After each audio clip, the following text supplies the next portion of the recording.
Hello नमस्कार दोस्तों, स्वागत है आप सभी का सत्या एक्सेलेंट यूट्यूब चैनल पे। दोस्तों आज लेके आया हूँ आपके लिए कुछ इंपॉर्टेंट क्वेश्चन जो कि प्रदीप्ति अर्थात इल्यूमिनेशन से संबंधित आपके लिए क्वेश्चन है। और मैंने फाइनली यहाँ पर 2 वीडियो कंप्लीट कर लिया है। तो यदि आपने वो वीडियो नहीं देखा है तो इस वीडियो के डिस्क्रिप्शन में आपको लिंक मिल जाएगा, आप वहाँ से भी जाकर देख सकते हैं। चलिए आज का क्वेश्चन हम शुरू करते हैं।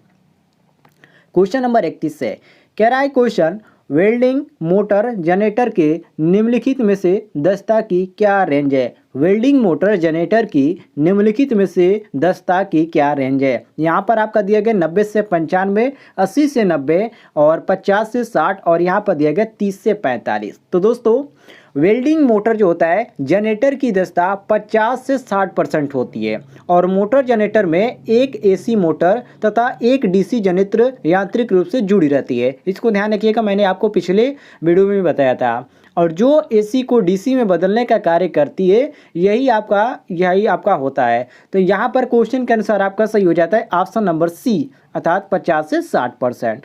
तो यहाँ पर सी ऑप्शन बिल्कुल करेक्ट आंसर हो जाएगा। आगे बढ़ते हैं क्वेश्चन नंबर 32 पे।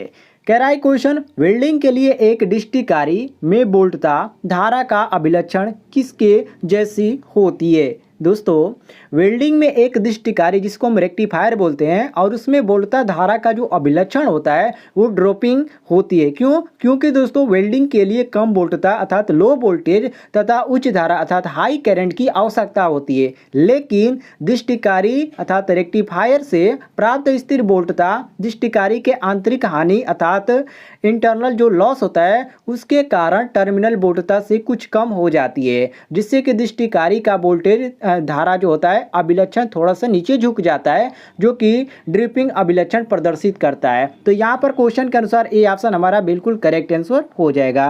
क्लियर हो गया दोस्तों। क्वेश्चन नंबर 33 पे कह रहा है क्वेश्चन कि यहाँ पर भट्ठी में स्वचालित रूप से तापमान नियंत्रित करने के लिए किस डिवाइस का उपयोग की आवश्यकता होती है या करना आवश्यक है। तो दोस्तों यहाँ पर देखिए आपका दिया गया थर्मोस्टेट, ऑटो ट्रांसफार्मर, थर्मोयुग और विकल्पों में से कोई नहीं। दोस्तों देखिए जो भट्ठी होता है उसमें स्वचालित रूप से तापमान जो होता है उसको नियंत्रित करने के लिए अर्थात ऑटोमेटिक जो कहा जाता है उसको कंट्रोल करने के लिए थर्मोस्टेट डिवाइस का उपयोग करते हैं। तो यहाँ पर क्वेश्चन के अनुसार ऑप्शन नंबर ए हमारा बिल्कुल करेक्ट आंसर हो जाएगा। आगे बढ़ते हैं हम क्वेश्चन नंबर 34 पे।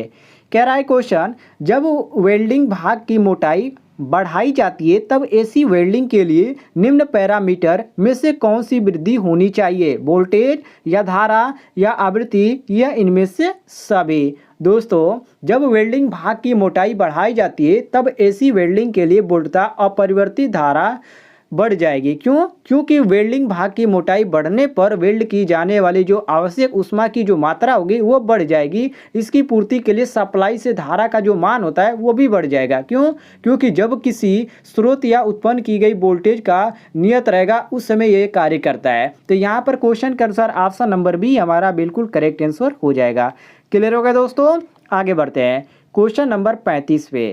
कह रहा है क्वेश्चन, आर्क वेल्डिंग के लिए निम्न में से किस जनरेटर का उपयोग किया जाता है। आर्क वेल्डिंग की बात कर रहा है तो आर्क वेल्डिंग के लिए विभेदी जटिल जनरेटर जिसको हम बोलते हैं डिफरेंशियल कंपाउंड जनरेटर का उपयोग करते हैं। तो यहाँ पर क्वेश्चन के अनुसार ऑप्शन नंबर डी हमारा सही हो जाता है। यहाँ पर दोस्तों हिंदी में बहुत सारे लोगों को प्रॉब्लम हो गई कि ये आपका विभेदी जटिल जनरेटर कौन सा है, लेकिन इंग्लिश में यदि हम कहें डिफरेंशियल कंपाउंड जनरेटर तो सारे लोगों को समझ में आ जाएगा। तो यहाँ पर ऑप्शन नंबर डी हमारा करेक्ट हो जाएगा। चलिए आगे बढ़ते हैं क्वेश्चन नंबर 36 पे। कह रहा है क्वेश्चन, वेल्डिंग विद्युत परिपथ खाली स्थान होता है किस प्रकार का। हमेशा भूसंपर्कित या कभी भी भूसंपर्कित नहीं या केवल केबल्स के माध्यम से या इनमें से कोई नहीं। तो दोस्तों देखिए वेल्डिंग परिपथ जो होता है, जो वेल्डिंग विद्युत परिपथ होता है वो हमेशा भूसंपर्कित होना चाहिए। क्योंकि वेल्डिंग के दौरान विद्युत परिपथ में कोई भी त्रुटि आती है अर्थात कोई भी गलती आती है तो जीवित तार जिसको हम लाइव वायर बोलते हैं उसका वेल्डिंग परिपथ से किसी उपकरण के बॉडी से संपर्कित हो जाता है या जाना या विद्युत में तार का स्पर्श उपकरण आवरण से होने पर ही आवेश भूसंपर्कित तार द्वारा भूमि में जो चला जाता है उसे हम कहते हैं यहाँ पर भूसंपर्कित। तो यहाँ पर इसको करना बहुत ही अनिवार्य क्योंकि ये आपका व्यक्ति को, कोई भी व्यक्ति है उसको दुर्घटना से होने से बचाता भी है, जिसे हम कह सकते हैं कि जिससे वेल्डिंग पर कार्य करने वाले व्यक्ति के साथ दुर्घटना की संभावना नहीं रहती है। तो यहाँ पर क्वेश्चन के अनुसार ऑप्शन नंबर ए हमारा बिल्कुल करेक्ट आंसर हो जाएगा। आगे बढ़ते हैं क्वेश्चन नंबर 37 पे। कह रहा है क्वेश्चन, इस्पात वेल्डिंग खाली स्थान वेल्डिंग का उदाहरण है। किस वेल्डिंग का उदाहरण है? गैस का या प्रतिरोध का या आर्क का या टंगस्टन अक्रिय गैस का? तो दोस्तों इस्पात जो वेल्डिंग होता है अथवा बिंदु जिसको वेल्डिंग बोला जाता है, ये प्रतिरोध वेल्डिंग का एक उदाहरण है। तो यहाँ पर करेक्ट हो जाता है ऑप्शन नंबर बी, बिल्कुल करेक्ट आंसर। क्लियर हो गया दोस्तों? आगे बढ़ते हैं क्वेश्चन नंबर 38 पे।